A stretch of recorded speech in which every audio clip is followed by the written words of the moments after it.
예, 오늘 이 본문의 말씀은 이제 이 형제들이 이제 아버지의 허락을 받아서 이 막내 베냐민을 데리고 요셉에게로 다시 가서 요셉에게 보여주고 자신의 진실을 입증한 후에 그리고서 양식을 얻고 돌아오게 됩니다. 근데 돌아올 때 이제 그 금잔에다가 점치는 술잔에다가 이 술잔을 이 자루 안에 숨겨놓게 되죠. 급히 이제 야곱이 보낸 군사들이 와서 수색을 하고 너희들이 도둑질을 하다니 감히, 그리고서는 다 이제 끌고 베냐민을 끌고 이제 자루가 발견된 베냐민을 끌고 이제 돌아오게 됩니다. 형제들은 이제 절대 이 베냐민을 이제 아버지가 얼마나 이 마음을 두고 사랑하고 주저주저하다가 내어줬던 걸 알기 때문에 이 충격을 받죠. 이게 어떻게 된 거냐. 그래서 베냐민을 빼앗기지 않기 위해서 쫓아서 요셉에게로 오게 됩니다.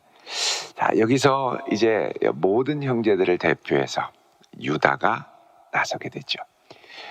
유다는 루벤이 물론 장자이기도 하고 또 그렇습니다만, 물론 이제 둘째인 시몬은 감옥에 갔고 레위는 잔악하고, 그래서 유다가 아버지에게 내 생명을 담보로 이 아이를 책임지겠습니다, 이 약속을 또 했기 때문에 유다가 나서서 일종의 대속의 편, 속량의 편을 애굽에게 오늘 본문 말씀을 보면 하게 됩니다.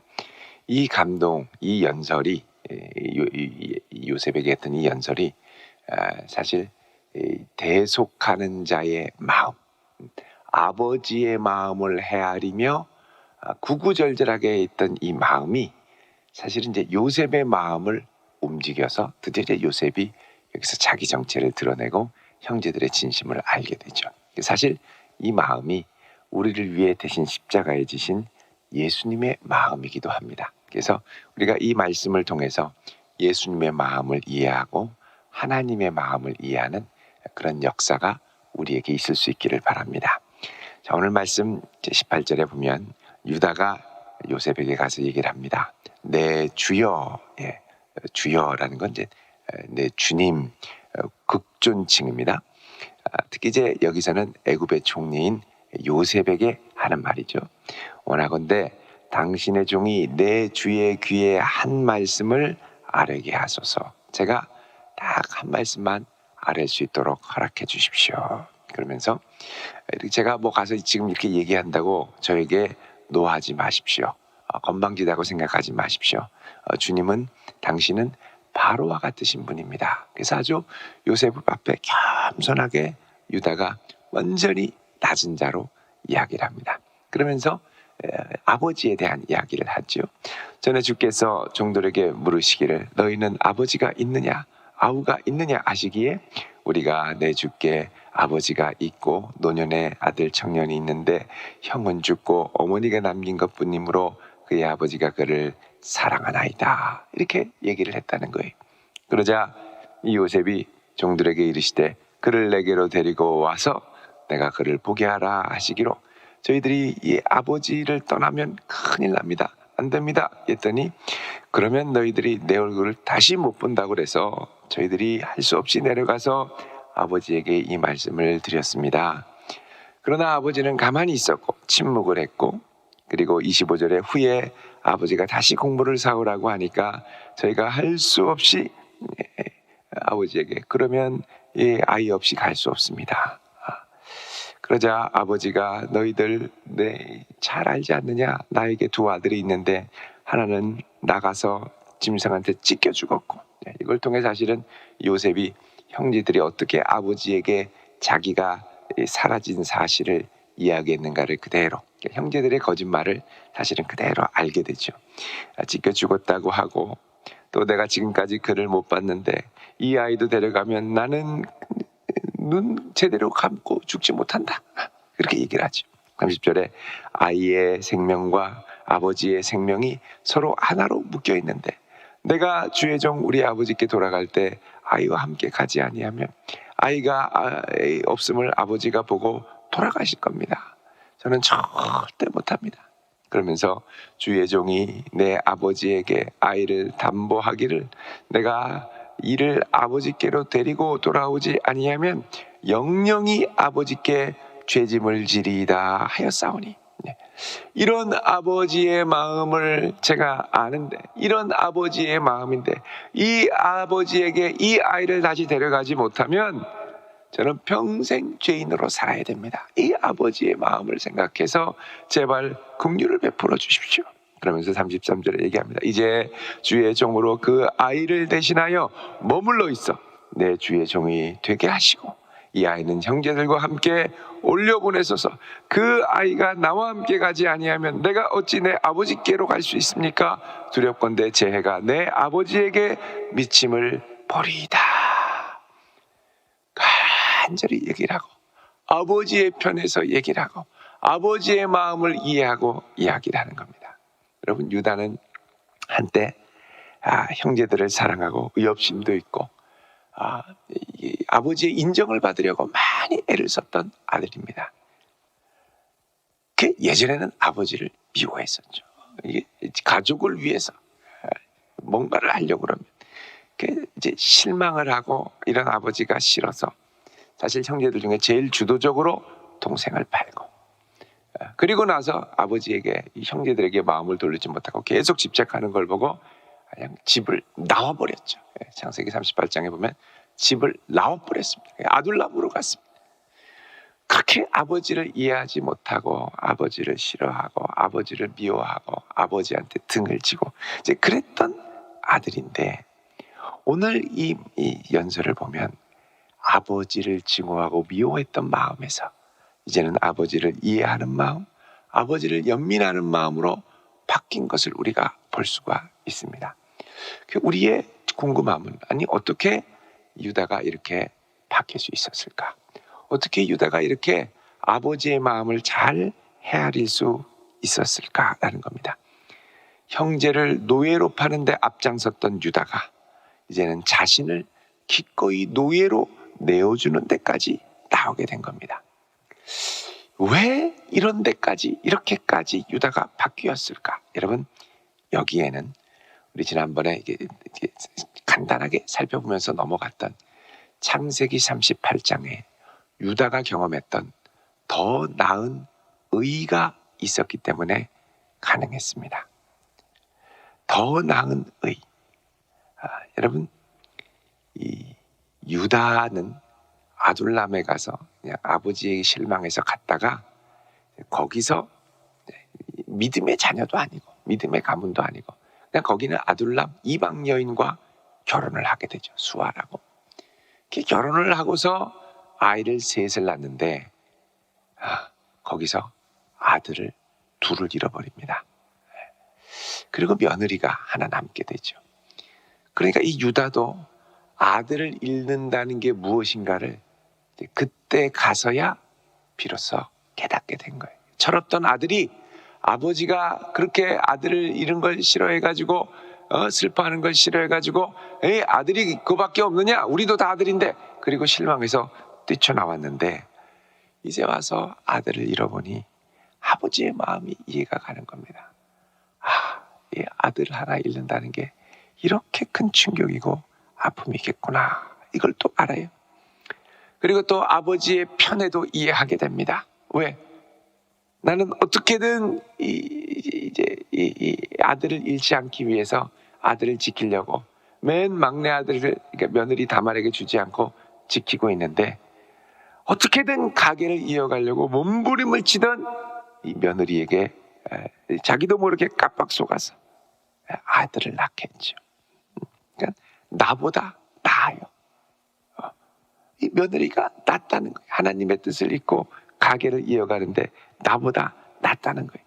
근데 더 놀라운 것은 이 며느리가 아들을 낳을 때 이제 잃어버린 두 아들을 하나님께서 정말 선물처럼 회복시켜 주시는데 그래서 쌍둥이를 낳게 됩니다. 그러니까 잃어버린 두 아들에 대한 하나님의 보상인 것이죠. 여러분, 창세기 38장을 보십시오. 그게 베레스와 세라입니다. 38장. 자, 여기 보면 29절에 27절에 보면 해산할 때가 보니까 쌍태다. 예, 쌍태다. 쌍둥이가 나옵니다. 나오는데 먼저 이게 막 아이가 나오는데 아우가 먼저 나오는 거예요. 형이 막 나오는데 아우가 막 손을 내밀고 나오려고 그러는 거예요. 그래서 형의 이름을 이게 아우가 막 나오니까 아우의 이름을 29절에 보면 베레스다, 터뜨렸다. 그래서 부르고 형이 곧 손에 홍실 있는 자가 뒤에 나왔다. 형이 그 다음에 그러니까 아우가 새치기 하고 나오고 형이 나온 거예요. 그러니까 형의 이름을 세라다. 그러니까 태어날 때부터 야곱처럼 역전이 되는 역사를 경험한 겁니다. 야곱도 이 장자권 때문에 이 발꿈치를 잡고 이게 막 나오려고 그랬었죠. 그게 누굽니까? 야곱이었고 형이 에서였습니다. 근데 똑같은 장면이 베레스와 세라한테 나왔습니다. 원래 형은 세라였고 그 다음에 베레스가 나오는 건데 이게 동생이 새치기를 하고 먼저 손을 내밀고서 나온 거죠. 자, 그러면 메시아의 계보는 누구를 통해 이어질까요? 여러분 마태복음 1장을 가보십시오. 마태복음 1장 2절에 보시면 아브라함이 이삭을 낳고 이삭은 누굴 낳습니까? 야곱을 낳고. 자, 여기서부터 형제의 순서, 장자의 순서가 역전이 된 겁니다. 자, 이게 역전이 된 다음에 그 다음에 유다는 다말에게서 3절에 베레스와 세라를 낳는데 이게 누구한테 갑니까? 예, 베레스에게. 원래 세라 먼저 나왔거든요. 그러니까 이제 이 아이들이 자라면서 장자권이 이제 누구한테 가느냐가 또 거기서 갈등이 됐겠죠. 내가 먼저 나왔는데 내가 형인데 뭐 이러면서 싸웠을 겁니다. 그러니까 이 유다도 어떻게 보면 차자에게 장자권을 넘겨준 건 아버지에게서는 상당히 부담이 되는 편애였습니다. 아버지 편애한다고 뭐라고 했는데 지금 알고 보니까 내가 편애하게 생긴 거예요. 아버지는 형의 장자권을 그렇게 속여가지고 훔쳐가지고 불의하고 부당한 아버지라고 막 함부로 손가락질하고 비난했는데 알고 보니까 나도 똑같은 비난을 자녀들에게 받게 생긴 거예요. 내가 더 나은 사람이 아니라는 걸 깨달았습니다.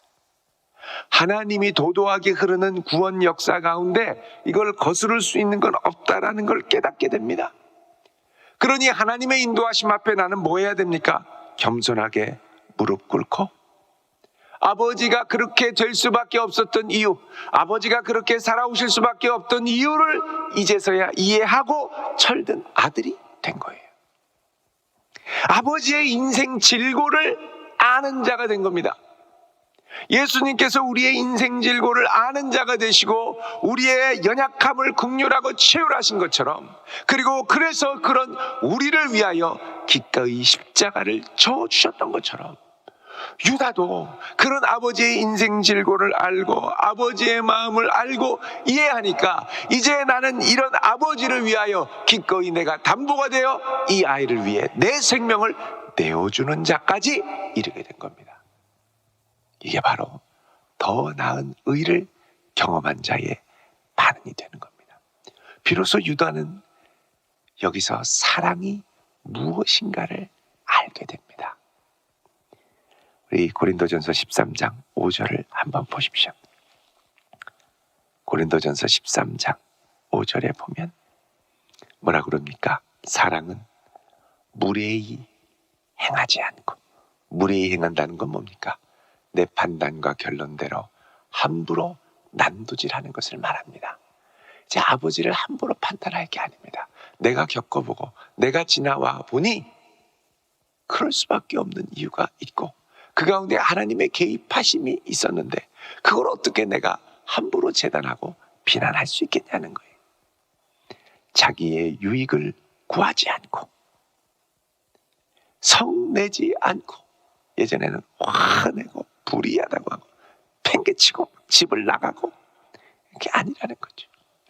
악한 것을 생각하지 않고 7절에 모든 것을 참고 모든 것을 믿고 모든 것을 바라고 모든 것을 견디는 데까지 이르게 된 것입니다.